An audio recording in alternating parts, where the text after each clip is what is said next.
the RCA Slide-o-matic.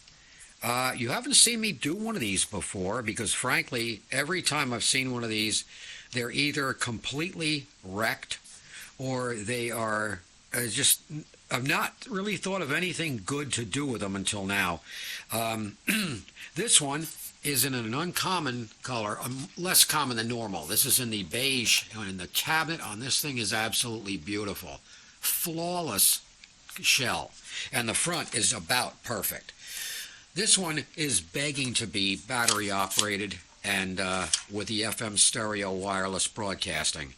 It has room inside the cabinet for the battery pack. Will sit right here. The transmitter is going to go over here, and the preamp board.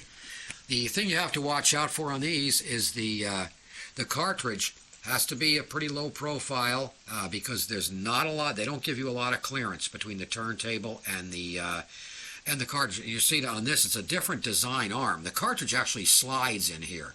There's the slide clips and then the two regular clips on the bottom of it.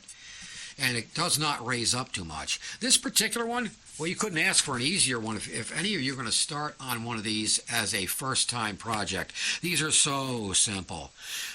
This one is frozen solid. The oil back here is all turned to stone. It won't move at all. It's absolutely frozen. But this I will soften up with my heat, with a cigarette lighter, and just take it apart and remove all the old grease and soften it up. The drive wheel on this thing, look at it. It looks like it's made of granite. It's hard as a rock and just completely crumbled.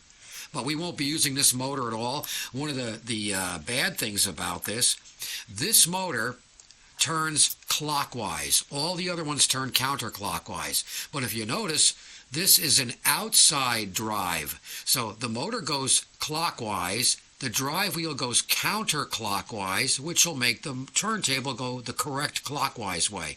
On the RPs and all the other changers, this sits on the inside of the shaft and turns, and so the motor's counterclockwise. So I don't have a motor that will let this thing, that will work with this. I have to make one. I probably have to take one of my regular motors and internally reverse the polarity after the regulator that's inside the motor.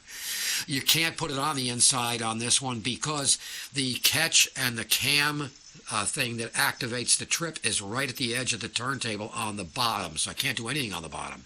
But anyway, we're going to make a separate bracket on this and make this FM stereo broadcasting battery cordless RCA close and play. It's going to be pretty friggin' cool. I just sent away for the drive wheel. It'll probably be here by Saturday, and that's it. So watch for this one. Watch for the next video. It's going to be pretty cool.